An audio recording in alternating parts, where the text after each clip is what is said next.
All right. Okay, Dan, looks like we are live. And what an awesome time. The timing couldn't be any better to be hosting this session with all of the things that's been happening especially the announcements from Kusama and the Parachain. So really wanted to thank you for making your time and, making your time and coming in to share some of the things that's happening in the Polkadot Kusama ecosystem. So we do have quite a few number of people on the call joined as well live, and hopefully everybody could hear as well. So what we'll do is, Dan, why don't we kick off with knowing you a little bit more about who you are, how you really got into the blockchain industry, and then what really gets you out of bed on a daily basis. And, so if we can kick it off with that, and then we'll dive into our agenda. Cool. And thank you for setting this up and being such a proactive and active ambassador for Acala and Karura. This actually, the timing couldn't be really any better. We kind of, I think everyone got a little bit blindsided by all the progress and announcements around Kusama yesterday. I think it was yesterday. It's all this is starting to blend together now, but so we're actually in one of the most exciting kind of periods of time in the last year and a half or so since Kusama launched.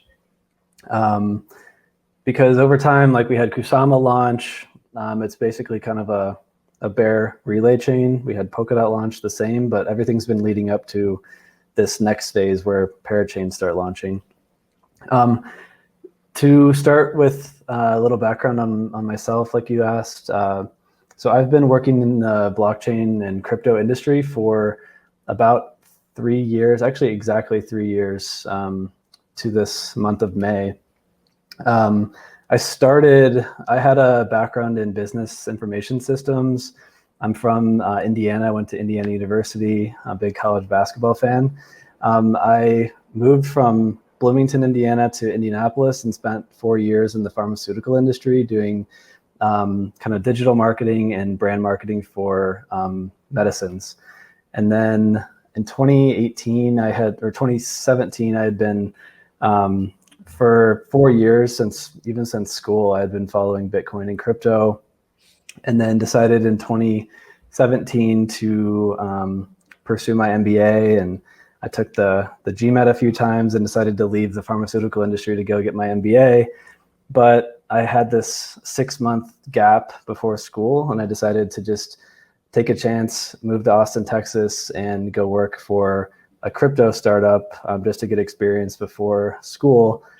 So I went to work for a company called Chain that was doing like cross-chain, similar cross-chain stuff back then, and it kind of actually snowballed and turned into a full-time job offer. So I actually decided to scrap the MBA, save myself a ton of money in debt, and go straight into crypto. And I'm very glad with that decision. So spent a year and a half at Chain leading their marketing, and then started thinking about next steps, and that's what led me to the Web3 Foundation. So moved to Web3 Foundation, worked on their essentially marketing team as well, the growth and community team, where I also spent about a year and a half and launched Polkadot and Kusama. And then as of February 1st, I started at Acala. So been working on this team, preparing for the launch of Karura and Acala, and got a lot of work ahead of us, but it's going to be an exciting 2021. Awesome, Dan. Wow. This is a great example of, how fast the things are happening in the blockchain industry. We talked about 3 years and the things that you got involved. It is, in the industry itself, on a normal standard technology industry, would be like a 30 years of something like what you're talking about. So you went into Web3 Foundation and did quite a lot of work in that space. So why don't we probably start off with just an overview. I know there's a lot of the folks on the call want to go really into the Acala products and then, the Parachain, what is happening, how long it's going to take. We're going to get to that pretty quickly. If you can maybe just touch on Web3, Polkadot, Kusama at a really high level overview. And then we can probably go and spend the rest of the 10 minutes, 15 minutes at the end talking about really Acala and then take some questions. Yep, cool. Yeah, and just so everyone knows, I think we're shooting for making this around a half hour. We can go a little bit over, but we're going to try to keep it fairly short. So Web3 Foundation and Parity are two organizations that Gavin Wood started when he left Ethereum after inventing the Ethereum virtual machine and inventing the Solidity programming language. He moved on to create Polkadot and Substrate when he realized that Ethereum wasn't going to scale. He had pretty incredible foresight as we're sitting now, what is it, five or so years later, and he was exactly right. The gas fees are out of control. Things aren't able to scale. So we're getting ready to actually trying to help solve that problem with Polkadot and Kusama. Web3 Foundation and Parity were both founded by Gavin. Web3 is the nonprofit organization based in Zug, Switzerland. That's where we have brilliant researchers that are kind of like leading the way with all the new innovation with Polkadot and Substrate and Kusama. And then there's also kind of, I don't know, the administrative team, finance, HR, all of that. And then at Parity, there's much more people. I think they've got probably around 150 people now. Parity is, in my opinion, one of the biggest advantages for Polkadot and Kusama because they've got 100+ world-class developers coming to work every single day to build this technology. So Parity's primarily developers. They've also got business development teams, marketing teams, events people. So yeah, they're all doing a great job on kind of leading the way with this ecosystem. But the thought is that Parity's only building one builder for the ecosystem, but over time there will be more and more teams that become kind of low-level Polkadot and Kusama or Substrate development shops. So we'll start to see the ecosystem grow in that regard too. So those are the two organizations that you'll hear quite often in direct association with the technology. Then I guess moving up one layer to the Parachain layer, Polkadot and Kusama, of course, are enabling this multi-chain ecosystem.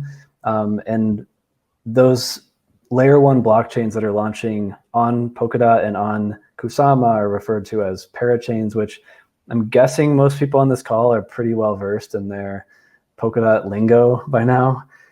If you have any questions as we go through this, just post them in the ask a question or in the chat. But what Acala is building, I'll stick to Acala and Polkadot for now, but we can get into all the other Karura and Kusama too, just so I don't have to constantly keep saying Polkadot and Kusama.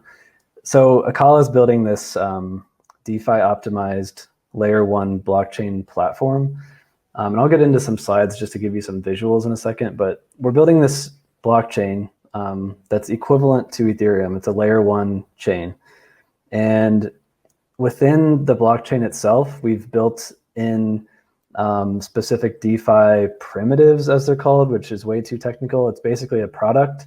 And with that product, you can build applications on top of our blockchain. So you've all probably heard about the Acala dollar stablecoin, the Acala DEX, which is similar to Uniswap, and then liquid dot staking.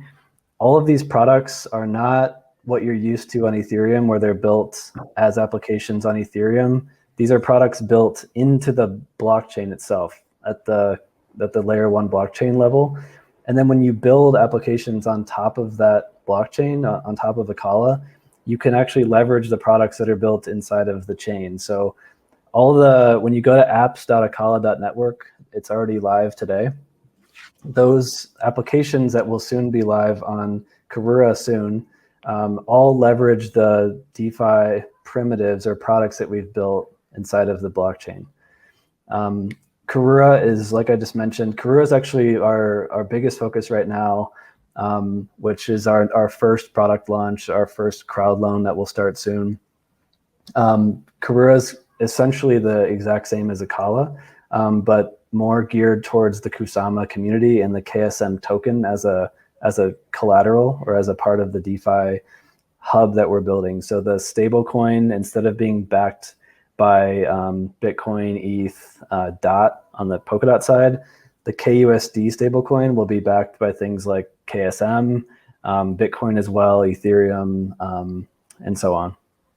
And then liquid staking on the Karura side, there will be liquid staking for Kusama instead of DOT. And this is probably what I'm most excited about in terms of products, which is the ability to stake KSM and not have all utility of that token basically gone. So currently you can stake your KSM, but once you stake, you kind of just set it and forget it, watch the returns come in, but that's about it. With liquid staking, you can essentially you'll probably, like, when it really comes down to the step-by-step process, you'll unbond and kind of take it and transfer it from Polkadot.js or whatever you're using. You would transfer it. No, sorry, that's wrong.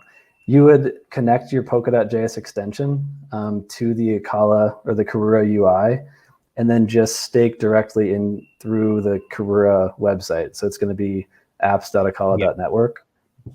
And then stake your Karura, or stake your Kusama, and then get a liquid version of that LKSM that you can go use to get a loan in KUSD stablecoin. You can provide liquidity to the DEX.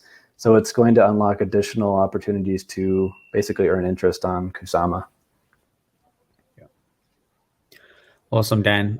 That's a mouthful in terms of, obviously, some of these terms that's coming through, right? So we talked about Kusama, we talked about Acala, and there's a lot of new products. So what we want to also probably touch on here is, I'm looking at the time. We're hitting the almost nearly 15 minutes into the session.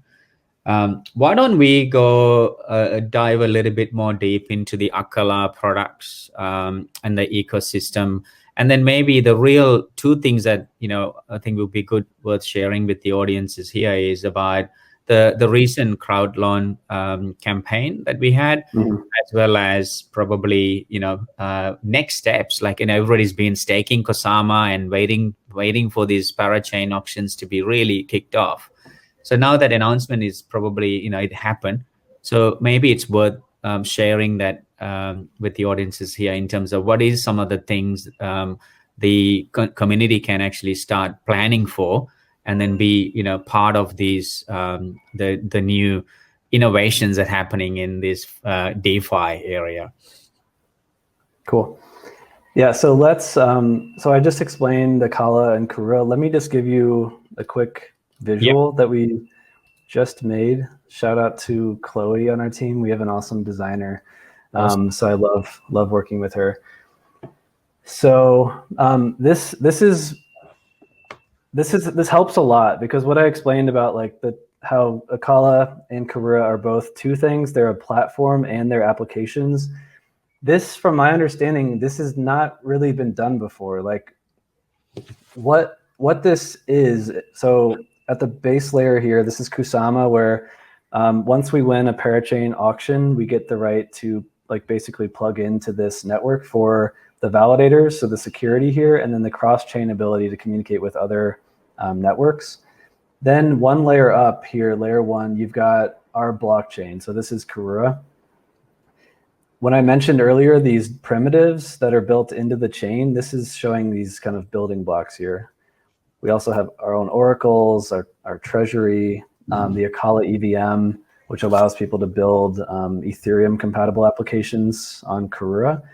And then one layer up, this is our application, but then here and here, this is meant to show this is a platform where more and more teams will be building applications leveraging these primitives built into the Karura blockchain. So hopefully that helps with that.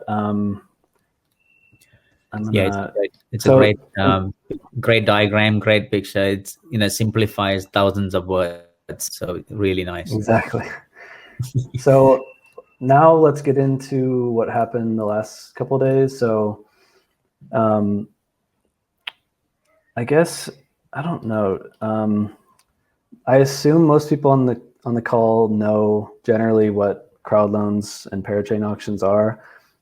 Just to like very, very quickly recap, we want to launch Karura on Kusama, and in order to gain a slot on Kusama, we need to win an auction that's going to happen soon against other Parachain teams who also want to launch in this first slot. So leading up to the auction, we're going to be starting what's called a Crowdloan, where community members can contribute KSM to support our bid in that auction. So say, for example, 1,000 KSM gets sent to the Karura Crowdloan. Then when we start the auction, we would be bidding 1,000 KSM that we crowdsourced from the community. So that's how that works. People have been asking when Parachains and when Crowdloans for months, and we can finally answer the question. So that's what was announced yesterday. It's still in progress. There's a lot of steps, and there's way too much to go through. But at the highest level, what happened was the Kusama Council approved an upgrade. So Kusama is able to upgrade without forks, and same with Polkadot, which is a huge advantage over. I was just trying to figure this out on Twitter today if ETH2 would have this, and it looks like no. So we have the ability to upgrade without forks. So that means we can constantly improve Kusama at the base layer without messing up everything and splitting the community. So the upgrade was pushed through council. So this is not a network that's owned by one person or just a few people who get to determine the future of the network. Kusama is governed by an elected group of people who are elected by KSM token holders. So any upgrade has to go through them. So the developers at Parity finished the testing and all of this over the last few months, and then proposed it as a change. That got approved, and then it went to a community vote. I'm not exactly sure if that's finalized yet, but it will be. And then as soon as that happens, all of the Crowdloan Parachain auction code will go live on Kusama, basically giving the ability to begin launching these things. So we will see soon more official announcements from Kusama and from Parity with like exact details of what's happening, what's next. But the understanding is that in the near future, we'll be able to kick off a Crowdloan for Karura. So as of yesterday, today, it's probably a good idea to start unbonding KSM if you want to participate in these Crowdloans, because it could be starting before 7 days from now. So because the 7-day Kusama unbonding period, then sometime I know we have Decoded next week. We're all just waiting to see when the announcement will be made for the beginning of the Parachain auction. So you've got the Crowdloan first, then the official auction start date. Then the auction will be open and running. We're also waiting on the exact duration of that auction. Yeah. But that will happen. And then we will be bidding our opening bid in the auction with what we with the KSM from the Crowdloan.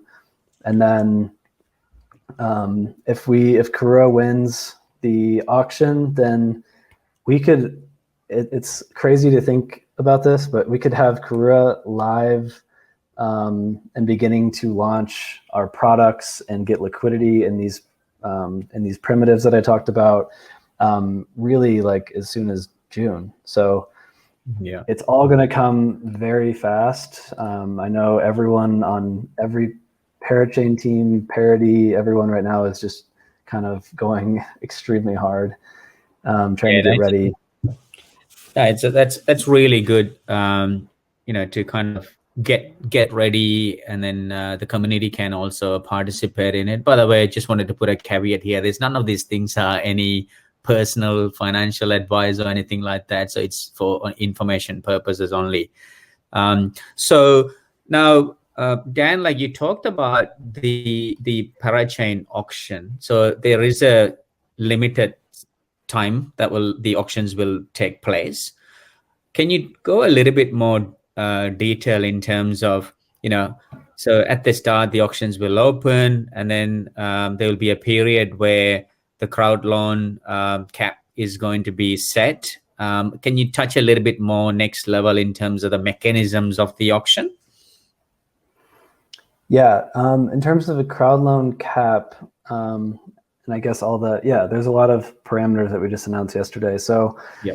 For Karura specifically, it's there's a ratio for every one KSM contributed. The contributor would receive at least 12 KAR, or we started just calling it CAR because it's easier. So 12 CAR for every one KSM. But I don't know if you've ever done these like liquidity programs or just the concept of like a shared pool.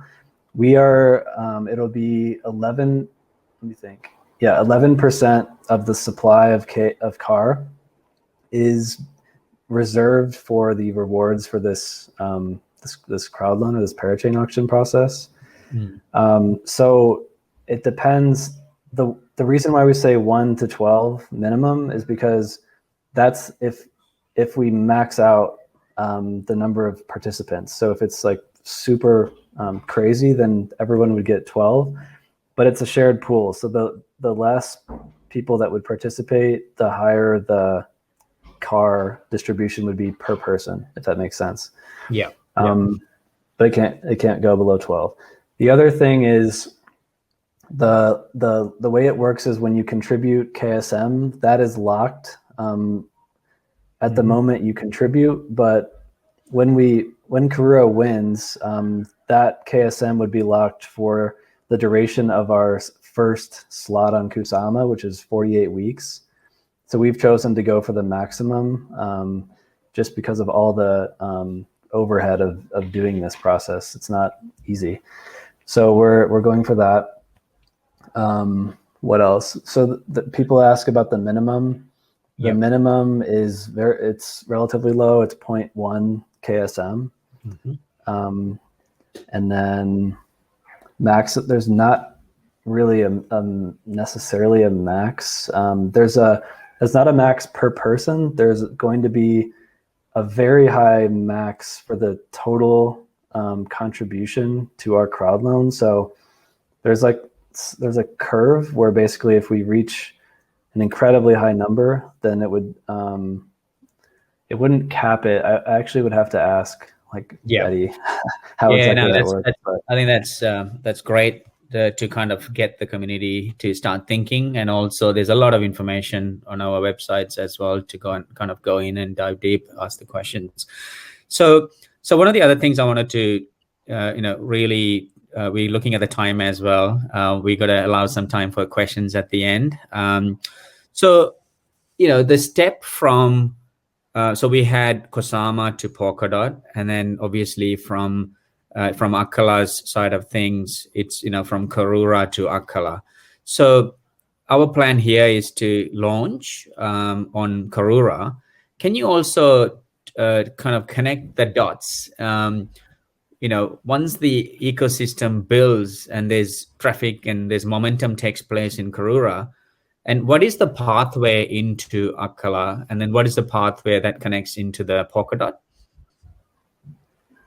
Yeah, so the good thing about Karura and Kusama is that we're kind of getting our first run at this whole process. So I think our team has done a great job so far of being kind of the leader and on the tech side, on the marketing communication side, community side, just making sure that we're always like over communicating, making sure everyone's on the same page and prepared.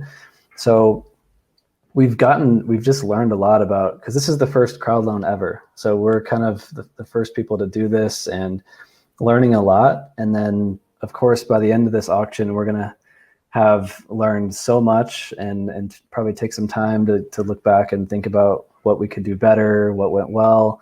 And then we'll roll all that learning into the Acala process and do it all again, which is crazy to think about. I'm already tired thinking about that, but it's going to be great for Acala and all the parachains that are doing both networks, because you get just experience doing it once. So same thing goes for not only just the process, but also we're building like very real DeFi applications that are going to have massive amounts of liquidity and users coming from all directions. So we're also going to get experience with our products. So the DEX, the stablecoin, all this stuff, we're going to be learning and like seeing in true Kusama spirit, we're going to be seeing this real life economic environment, this economy kind of beginning to flourish on Karura. And then that will also help us. There's so many things that you have to think about that I'm still trying to learn around, like setting interest rates for your DeFi protocols, like everything that you have to think about collaterals and all these very technical financial details. The teams that are worrying about that will be learning from Karura quite a bit and then applying the learnings to Acala too. Yep. And then once Karura and Acala are both live, there will be a bridge between Kusama and Polkadot. So all the value can flow back and forth. Users can easily switch between networks just with a click of a button with their browser extension. And yeah, everything will be kind of working in one cohesive world. No, that's great. Awesome, Dan. So what we'll do is we will start going through some of the questions that is being posted here. I think there's one in the chat. It's talking about, is there any good tutorials available to get a better understanding of these auctions and crowdfunding? Yeah, so I've done this little 8-minute video that we've been sending around a lot. Yeah. So maybe watch this one, and then in terms of like people are asking how it actually works, we are actually, like before this call, I was working on, we're about to launch our referral program for this whole Crowdloan. So there's like 25,000 people that are about to get an email in the next like hour. Yeah. And that's really going to start setting things off. So once we get the Crowdloan date announced, you will see a video that we do with an exact walkthrough of how to actually do the Crowdloan itself. Like, here's where to put, like you'll connect your Polkadot.js extension, you'll put the number of KSM, you'll check some boxes, read some things.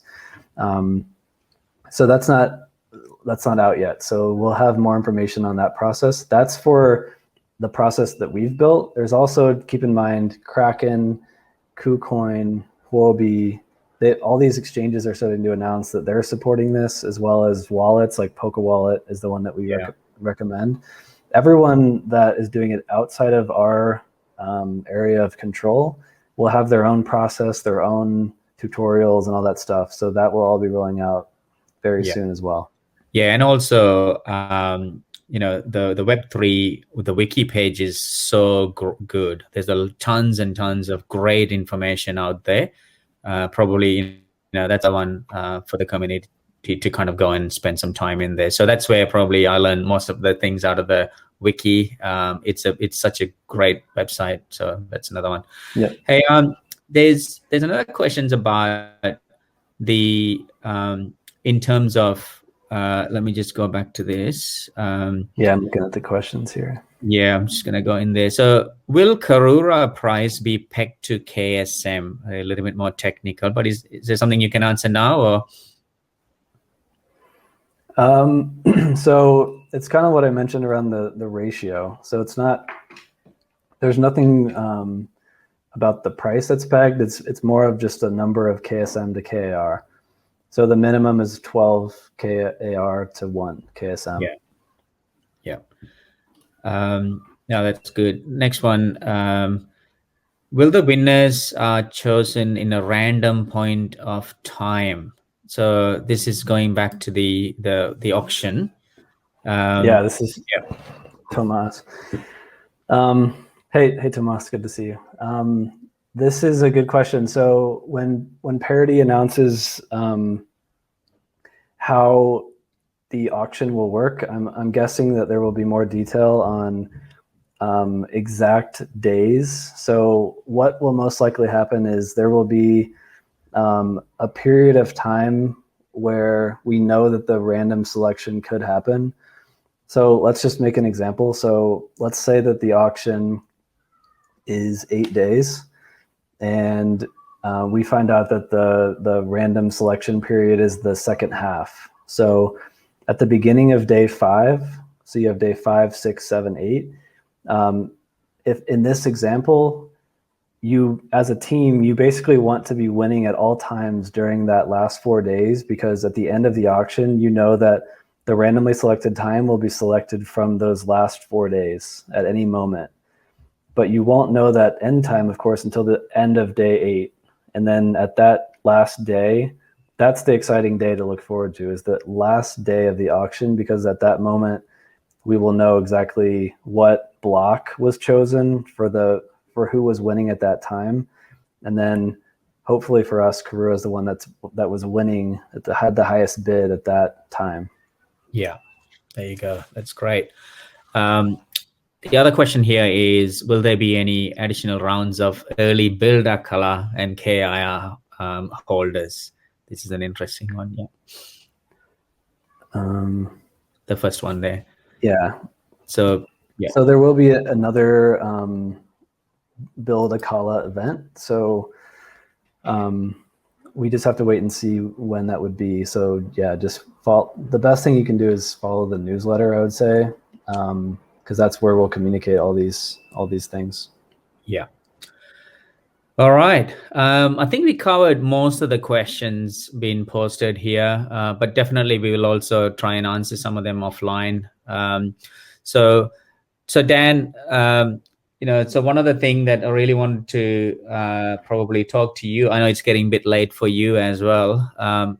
It's about, you still haven't answered the question, what gets you out of bed in terms of, because, this industry is a 24-hour around the clock in terms of contributions into making this ecosystem and the whole industry a better place for everyone. Pretty much decentralization touches on so many benefits to everyone around the world.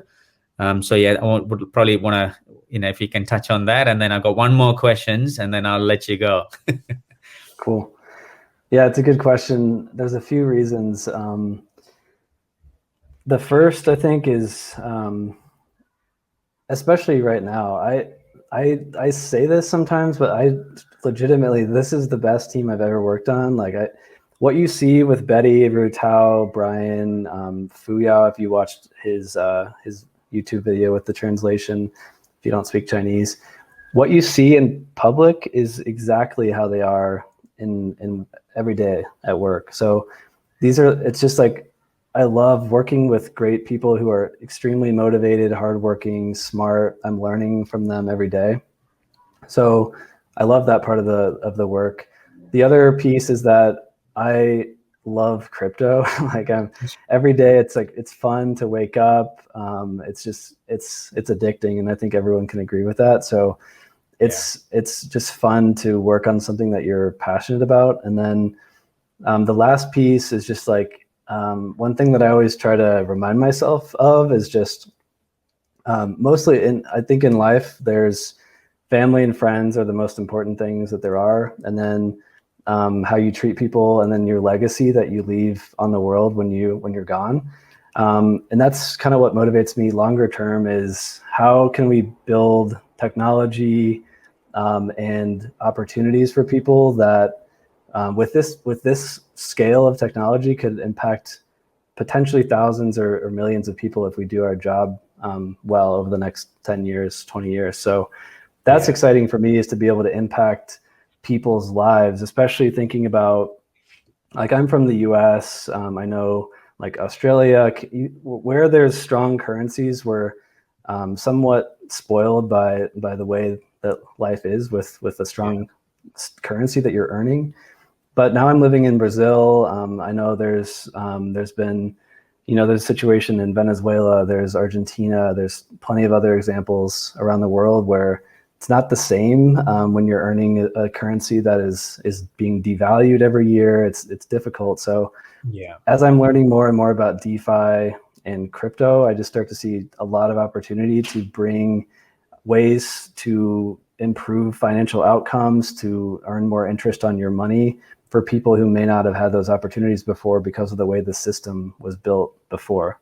Yeah. So that's kind of what motivates me. That is an awesome reason for why to be part of this industry. And to the point, what you kind of really emphasizing is it's opening up access to everyone, right? To make everyone's life so whereas we had some sort of barriers with the centralization model versus now with the decentralization, is really it's all for everyone. So now I got one more question, which is a little bit of a plug to Tim Ferriss. And you've been asking everyone, what would be something that you would put on a big white billboard? But what would be your message? I should have thought of that. So what comes to mind first is probably like treat others the way you would like to be treated. Or I heard someone say, I think they called it like the silver rule. Like don't do to others what you wouldn't want them to do to you. But basically, like if everyone could just follow that rule, I think the world would be a much better place. Exactly. So yeah. No, perfect. Thanks, Dan. I think there's so much coming, especially with the Acalas. All the communications will be sent out pretty much. I'm sure it's going to go out and, inform the community. And thank you so much for making the time. I'll let you go. And I'm sure we'll get you back in here probably soon for another conversation. And thank you also to the audiences, who have made their time to kind of join us here. So really appreciate it. And then call out any questions and stuff. We'll probably touch base offline. Anything for you, Dan, before we wrap up? Nope. Hey, John, I see John's in the call, but thanks everybody for joining. This has been awesome. Let's definitely do it again. I don't think you could have timed this any better. So if anyone has any questions, our Discord is the best place to go. We've got people constantly watching, replying to messages there. Let us know if you have questions, but looking forward to communicating all the next steps on Karura and Acala. So thanks for joining. All right. Thanks, everybody.